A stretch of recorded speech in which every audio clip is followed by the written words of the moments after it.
అరే నేను మాట్లాడుతుంది ఒక హిందువులు అపవిత్రం గురించి మాట్లాడుతున్నాను.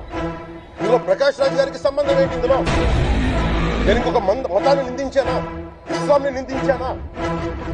క్రిస్టియానిటీ నిందించానా? అపవిత్రం జరిగింది, ఇలా జరగకూడదు, ఫుడ్ ఎడ్యుకేషన్ జరిగిందని మాట్లాడుతుంటే దీన్ని గోల చేయకూడదంటే అంటే తప్పు జరిగినప్పుడు మాట్లాడకూడదా? ఎవరి కోసం మాట్లాడుతున్నారు మీరు? ప్రకాష్ రాజ్ కూడా చెప్తా ఉన్నాను, నాకు మీరంటే గౌరవం, ఎక్స్ట్రీమ్ రెస్పెక్ట్ ఫర్ యు.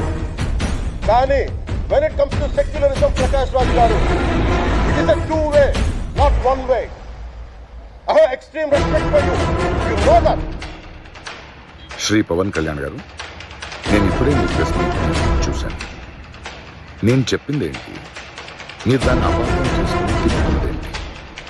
నేను ఇప్పుడు విదేశాల్లో షూటింగ్లో ఉన్నాను. 30 తర్వాత వచ్చి మీ ప్రతి మాటకి సమాధానం ఇచ్చాను. ఈ మధ్య మీకు